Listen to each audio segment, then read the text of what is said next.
Hey YouTube, happy Wednesday, happy hump day. And today I have to tell you, having fun isn't hard when you've got a mSATA card or a CAD in view. I just got that joke from Arthur, the episode where they go to the library and they have this library music video and they sing, having fun isn't hard when you've got a library card. It's pretty corny, probably not very funny. I'm not even laughing at my own joke this time. But it's true. I've had so much fun with these semi-obsolete mSATA SSDs. I've used these for a couple different purposes and thus enjoy them for a few different reasons. One reason I've talked about in prior videos is these make a great replacement for spinning platter PATA hard drives that I found in the Samsung Q1 Ultra, Panasonic Toughbook CFU1, and other similar UMPCs, I guess would be the word. I'll just show you really quick a mSATA SSD I've prepared for a second CFU1 that I'll be building, and I really need to record that teardown video for you all so you can see that SSD installation hack. This is a Kingston 120 gig SSD that's brand new, and I have it plugged into a PATA ZIF adapter to mSATA. So there you go. You get really nice, fast, probably larger capacity replacement for the existing hard drive in one of those kind of old but not really UMPCs. So that'll be great, and you will see this again once I tear down a second Panasonic CFU1 to use as a garage computer, a nice computer to use to look up information about cars, bikes, and just other stuff that I want to fix when I have really filthy, greasy hands. Industrial, it's great I have that industrial UMPC, and I can use it in a more industrial type context. On the right is the other reason I really love these things. You can make a super fast USB flash drive using an mSATA SSD. All you need is one of these $5 USB mSATA adapters that you can get on eBay.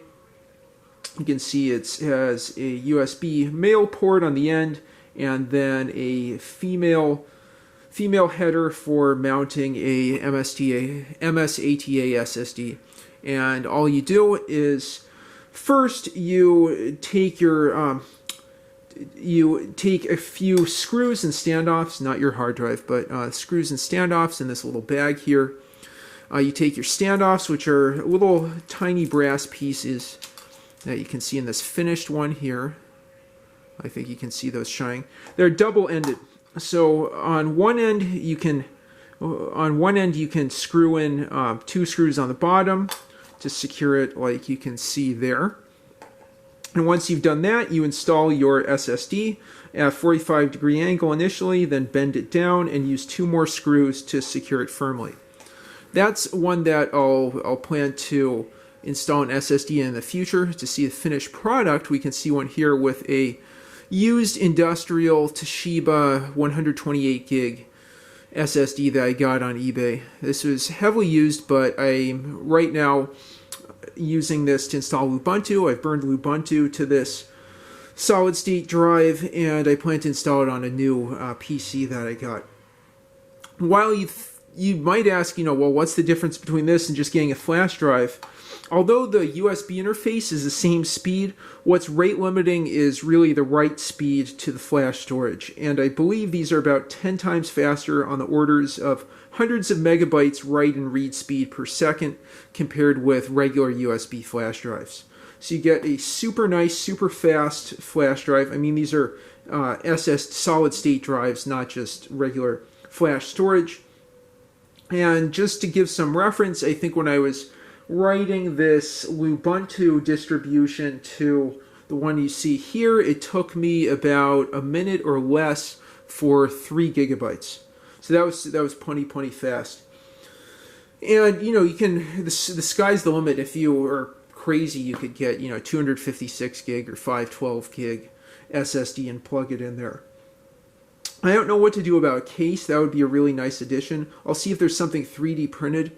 Wouldn't it be cute if you had a clear 3D printed case These do have an LED indicator for reading and writing, and you could see that through the case. I'll let you know in the comments or in the description if I'm able to find that. But anyway, I thought that was just a quick, fun video. I hope you enjoyed it. If you have experiences using SSDs, mSATA SSDs as flash drives, leave them in the comments down below. And like and subscribe as always. Thanks for watching.